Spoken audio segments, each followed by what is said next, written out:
नमस्कार दोस्तों, आज की 2 महत्वपूर्ण टिप्पणियों में से जो पहली टिप्पणी है, वो है कलिंग युद्ध। कलिंग युद्ध 261 ईसा पूर्व में मौर्य सम्राट अशोक और कलिंग राज्य के बीच लड़ा गया था। कलिंग वर्तमान ओडिशा एक स्वतंत्र, समृद्ध तथा सामरिक दृष्टि से महत्वपूर्ण राज्य था। मौर्य साम्राज्य के विस्तार और पूर्वी समुद्री व्यापार पर नियंत्रण स्थापित करने के उद्देश्य से अशोक ने कलिंग पर आक्रमण किया। यह प्राचीन भारतीय इतिहास की सबसे महत्वपूर्ण घटनाओं में से एक माना जाता है।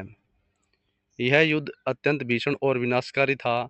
अशोक के 13वें शिलालेख के अनुसार इस युद्ध में लगभग 1 लाख लोग मारे गए, 1.5 लाख लोग बंदी बनाए गए तथा अनेक लोग घायल और विस्थापित हुए।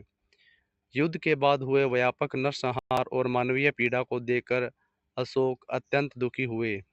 इसी घटना ने उनके जीवन में गहरा परिवर्तन उत्पन्न किया।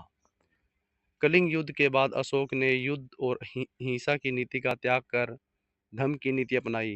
उन्होंने अहिंसा, दया, सहिष्णुता, सत्य, नैतिक आचरण तथा प्रजा के कल्याण पर विशेष बल दिया।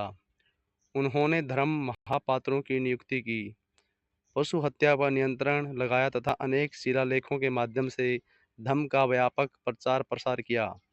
इसके साथ ही उन्होंने भारत के बाहर भी बौद्ध धर्म के प्रचार के लिए दूत भेजे। निष्कर्ष में लिखेंगे, इस प्रकार कलिंग युद्ध केवल एक सैन्य विजय अभियान नहीं था, बल्कि यह सम्राट अशोक के जीवन का निर्णायक मोड़ सिद्ध हुआ। इस युद्ध के परिणाम स्वरूप अशोक एक विजेता शासक के मानवतावादी, धर्मनिष्ठ और आदर्श शासक के रूप में स्थापित हुआ है। दोस्तों, जो हम टिप्पणियां तैयार कर रहे हैं, ये बिल्कुल एग्जाम ओरिएंटेड हैं। आप यहाँ से डायरेक्ट एग्जाम में लिखोगे, अच्छे नंबर मिलेंगे। तो जैसे दोस्तों हमने लिखा हुआ है, ऐसे लिखना है। और आपको कम से कम 200 वर्ड, 220 भी चलेंगे तो अच्छा है। और दोस्तों यहाँ पर मैंने आपको जैसे एक पेज में लिखवाया, लेकिन आपको एक पेज में नहीं, कम से कम 2 पेज ज़रूर भरने हैं। तो जो नेक्स्ट टिप्पणी है दोस्तों हमारी, वही बड़ी इंपॉर्टेंट है, जो हर सेशन में देखने को मिलती है। कौटिल्य का अर्थशास्त्र।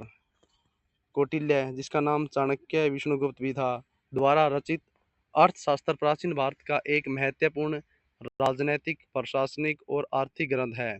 इसका संबंध मुख्यतः मौर्य काल, विशेषकर चंद्रगुप्त मौर्य के शासन से माना जाता है। यह ग्रंथ उस समय की शासन व्यवस्था और राज्य संचालन का विश्वसनीय स्रोत है।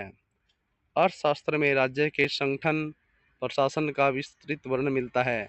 कौटिल्य ने सप्तांग सिद्धांत के माध्यम से राज्य के 7 अंग, राजा, अमात्य, जनपद, दुर्ग, कोष और सेना और मित्र का उल्लेख किया। उन्होंने राजा के कर्तव्यों, मंत्री परिषद की भूमिका तथा विभिन्न प्रशासनिक अधिकारियों के कार्यों का भी विस्तार से वर्णन किया है। इस ग्रंथ में कर व्यवस्था, कृषि, व्यापार, उद्योग, राजस्व संग्रह तथा आर्थिक नीतियों का विस्तृत विवरण मिलता है, जिससे मौर्यकालीन आर्थिक व्यवस्था की राजनीतिक प्राप्त होती है।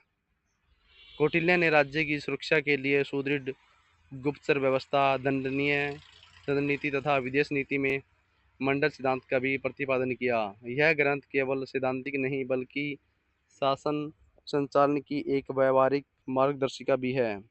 निष्कर्ष, इस प्रकार कौटिल्य का अर्थशास्त्र प्राचीन भारतीय शासन, प्रशासन, अर्थव्यवस्था तथा राजनीतिक विचारों को समझने का एक महत्वपूर्ण और विश्वसनीय स्रोत है। मौर्य काल के अध्ययन में इसका विशेष महत्व है।